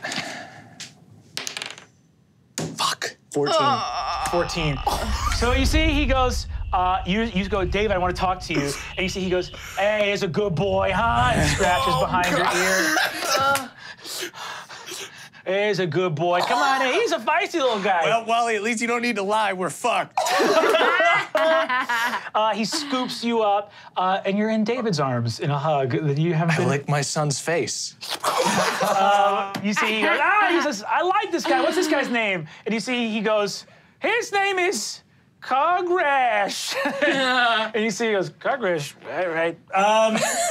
Sits down, and you spend a Christmas day in front of a warm fire in a nice home with your grandchildren. Run around, play with my grandkids. Oh, Oh that's my God. sweet. Oh my God. Having a great dog time, but also being devastated. Yeah, you eat delicious dog food, and it's the best. It's the best Christmas that you've had in years, far and away. Sophia, Wow. for your Christmas, you see that Jackson says that the monastery doesn't take Christmas off. Oh, so I can't even go to my You see, he family. says, he says, if you need to leave for your own reasons, you can, but we'll be here training. Can I take a half day? You can take a half day. All right. I'm just gonna show up at my family's house. I'm still dressed in all black and mourning. And I bring an uncooked Christmas goose. Jesus. And then I'm just gonna go Throw it on in. the table. Yeah. You head in. You have the most tense family dinner. Everyone. You see, I'm there like as an act of defiance. Like that's me being like, I'm not scared of you. That's my purpose of going there. it's a mostly silent dinner table. Your dad, every once in a while, will be like, "Good stuff, huh? It's good." Is there, I also wanted to, I don't know if this would work with the Umbral Arcana, but I wanted to use Hellish Rebuke to cook the goose in front of them as like a casual. They don't know what they're looking at, but you see they go like, "Oh, I guess it was cooked." Okay. All right, I'll take that. Yeah. I'll take that minor confusion. Are they like a little bit confused? You see that your mom, when you show up, she's the only one who really says anything. As you show up, she says, "Glad you're here for Christmas, Soph." And about 20 minutes into dinner, she excuses herself and comes back in and has taken off her little Christmas sweater and is wearing a black top. Oh my God. You see that. I think I'm gonna leave her a little note before I leave. like a jewelry box that I know my father would never go into, and I'm gonna give her like the number to my new burner phone, and I'm just gonna say, I love you, Mom, but I don't trust the rest of the family. This is my new phone number, but it's only for you. After you leave Christmas dinner that night, you get a little text on your phone, which is it's like your little burner phone, but you see it's a photo image of a screen capture of one of those Merry Christmas email forwards that moms send, and she sends it to you on your phone. I send her a selfie back. A Sophie selfie. You get the response back, so cute, love the hair. Sweet. Ricky. What are you doing for Christmas? With your family? Ricky probably did like an early Christmas with his family, and then he's at the firehouse, working the someone's got to be working shift. And he probably sent everybody advanced previews of the next year's fireman's calendar. Oh my God! If I had known that, I would have just stayed home. Incredible. By the way, I forgot to mention. By the way, Kingston, your Christmas. You're talking with a lot of your cousins. There's it's so full. It's just the most vibrant, warm. It's hot in here with all the people. You see that a lot of your friends of the family are talking to you when Pete is around.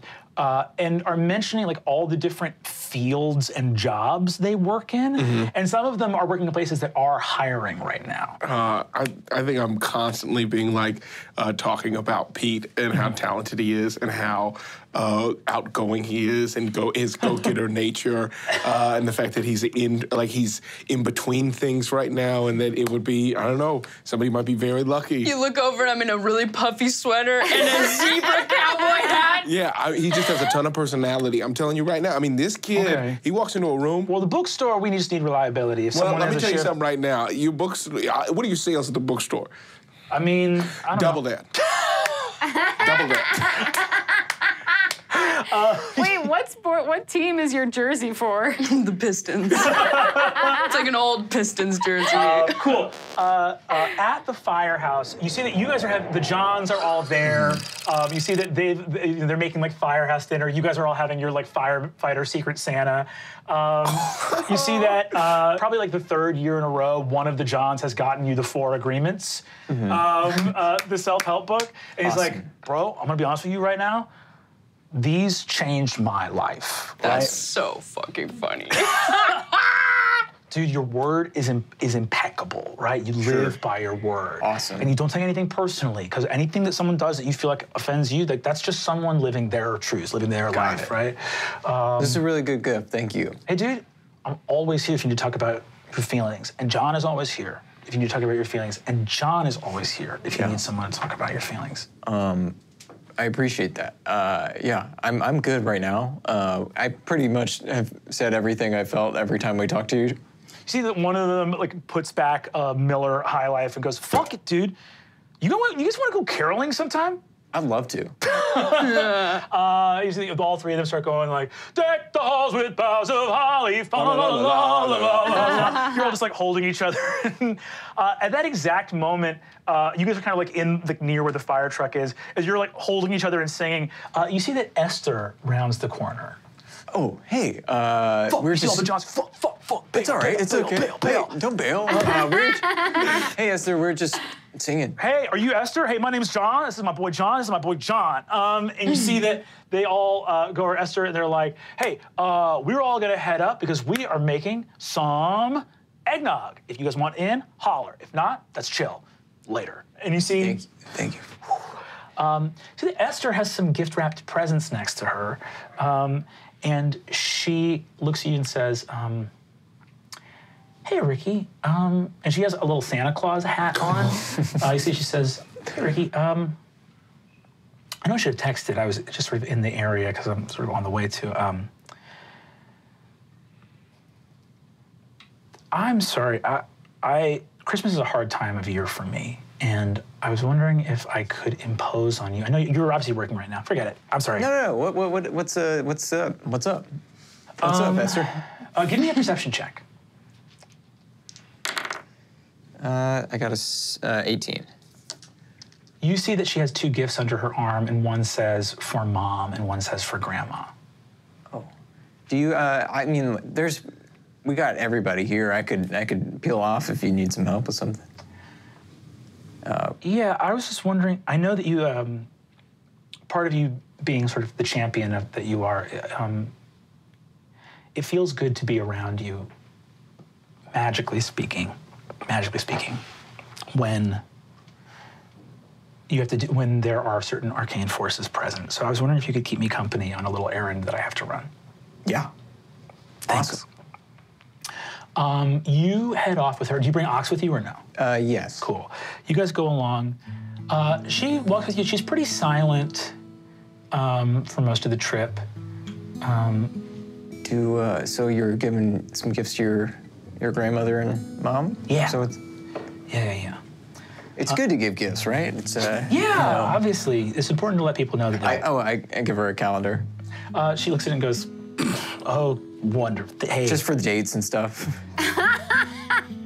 It's good to keep track of it. I'm not naturally very organized, so it's just, I find that helps me. Thank you, Ricky. I appreciate it. Thank you, Ricky. I appreciate it. Good God.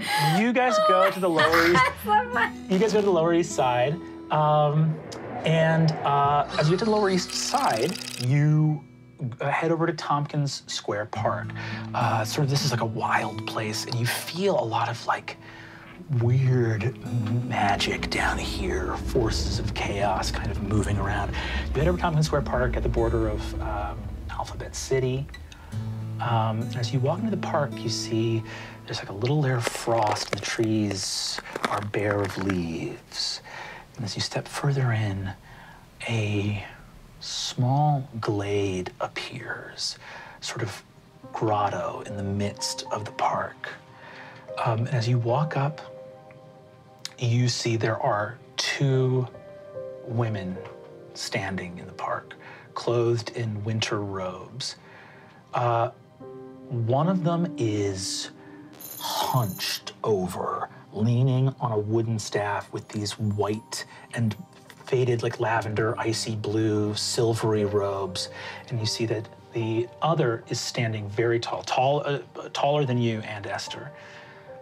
Both women you immediately recognize as having a family resemblance to Esther.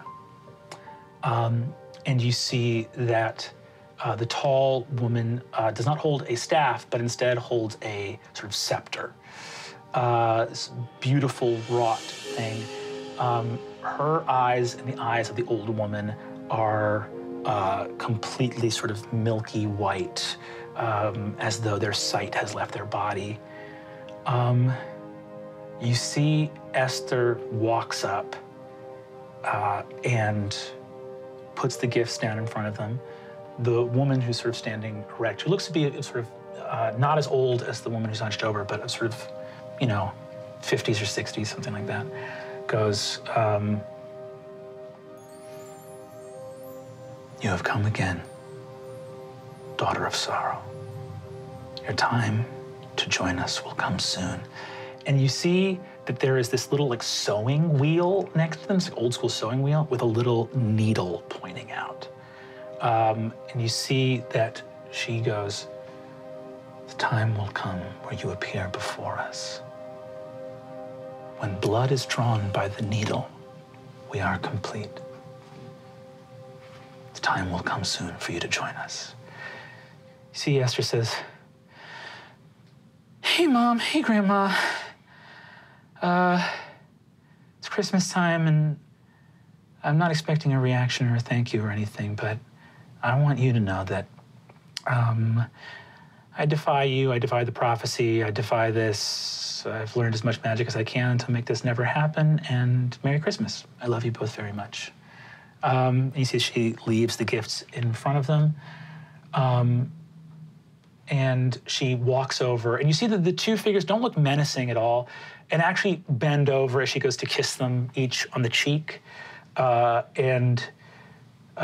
She turns around and looks at you. The 2 figures look over at you, Ricky, and kind of regard you coolly. And Esther turns around, not crying, looks like she's got it together, and goes, all right, we can head out, Ricky. I'm Ricky, by the way. You see that the old woman says, "What darkness lies in the heart of Ricky Matsui?" Esther goes, "No!" And you see that she opens a portal. It's like light comes out of your heart, and she's like, "Darkness reveal itself." So, Where is the darkness reveal? yeah, I don't know. Is it in there? This normally.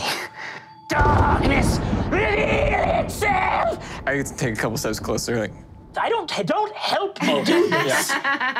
Fine. That's insane. Something's wrong with you. Honestly, that's your darkness.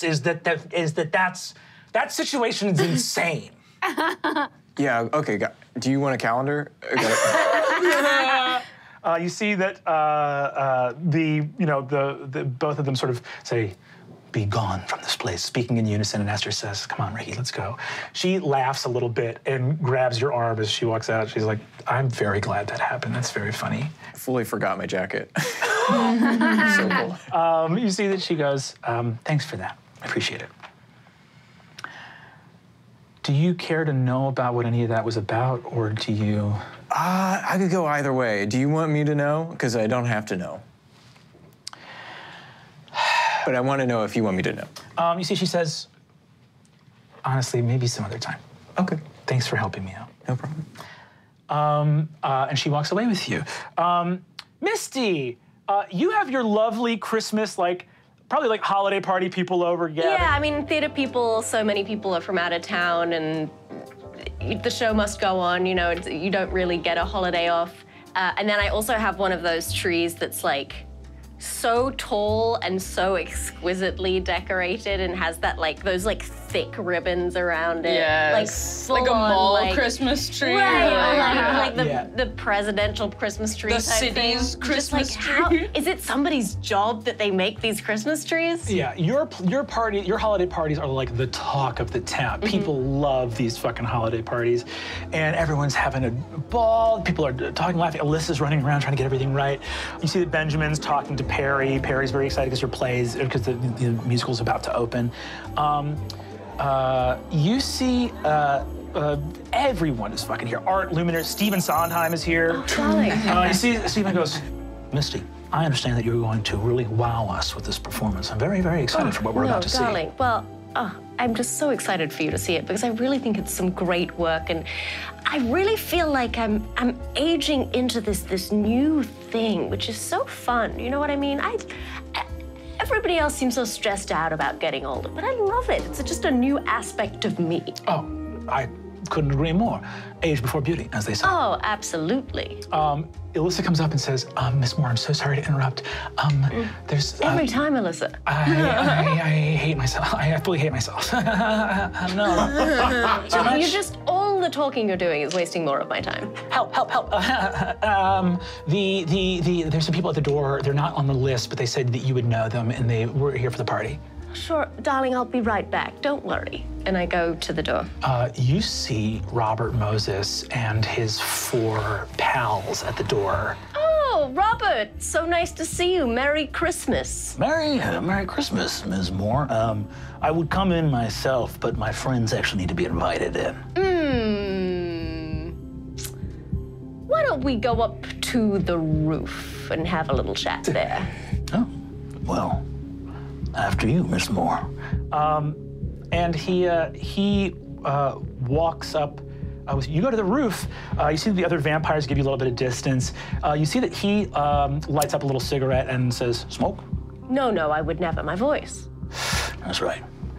Well, I heard this was the soiree of the season. Yes, it's a thrilling little bash. I do love the holidays. Little sing-song around the piano. I know. Love and joy and peace. I thought I'd drop by. That was some showdown at that kid's art party, huh? Yes, that building, very dangerous. I'd say so. A lot of fire. I'm a reasonable man, And I like to resolve things peacefully where and when I can. Well, I'm a reasonable woman and I do love peace, as you know. Things are gonna get bad. They're gonna get real bad.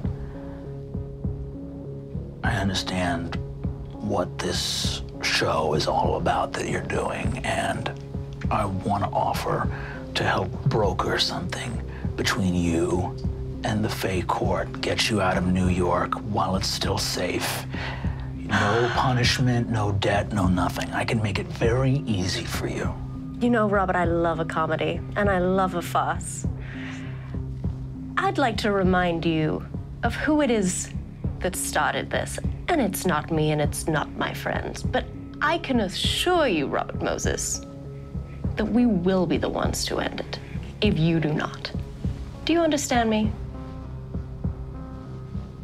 Clear as crystal. He flicks the cigarette butt away. Merry Christmas, Misty. Merry Christmas to you, and to you a good night. They vanish. It's the day of Misty's opening. Oh my God, the musical, it's happening. I've given away so many free tickets at this point that there are some people there. Who are the people that you've, actually, give me a quick list of who you've invited. Oh, honestly, I don't remember who I gave. Oh, incredible. Everybody we met, I feel like I gave Cool. tickets to. A shitload of people are here. All you guys are here for Misty's big night. I have like 3 rows of tickets that are all my Perfect. guests. Perfect. I did put on, even though I'm in mourning and I'm trying to be an ascetic monk, I did go out and buy a really tight black dress for this. You guys watch the play starts. It's on Broadway. The lights. You go through the lobby. The little sippy cups of wine. Beautiful old theater cherubs and unicorn stone. Box seats. Incredible. Misty, you see that Stephen Sondheim winks at you and says, "Knock 'em dead." I'm excited. You see, break a leg. Such a fan. The first act, Misty fucking kills it. The ritual's going off without a hitch. Intermission, you guys are all out in the lobby. Some hell of a show, right? That's not bad. Misty's good. Misty's really good. I know she's good, but she's good. I grew up watching musicals and Broadway and stuff. It's so fun to my first actually play. be here. Really? Yeah. How long have you been in the city? My life. The second half starts up. Misty, you're in costumes, Titania, you're killing it. It's the end, it's the showstopper number, and you see that Alyssa comes over and says, "All right, I know you're about to go on. Everything's in place. It's all done. Sconces, the holly, the saucer of milk, and the mirror. I have the mirror in place as well." No. What mirror? No. The standing mirror from your room. No. You said to put it, you said, wasn't that supposed to come here to the play? No, absolutely not. I was supposed to go to storage. Misty, 5, 4, 3, 2, You step on stage. As you guys see, Misty comes out and belts the opening notes of this thing. The mirror is back in the set dressing. All of you guys see the mirror begins to glow. From the wings, you guys see in their own box seat, Don Confetti and his pixies all look around and go, because they're great supporters of the arts, all kind of making eyes at you in the first half of the show, all look out and go, Holy shit, holy shit, holy shit. Huh? and see Don Confetti goes, Oh no, the greatest disaster I can imagine.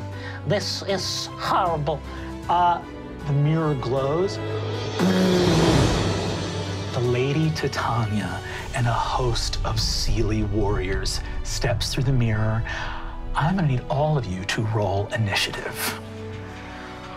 Talk about stage effects. And that's all for this episode of The Unsleeping City. Tune in next week as the show must go on. 2 1. 2 nat ones. We find ourselves opening night with Misty Moore taking the stage. Holy shit, it's the Lady Titania back again. What the fuck do we do? Let's kill Titania. You are hitting her in the middle of a jump. You are lit the fuck up this round. What are you even doing, dude? You're sick. Stop this guy.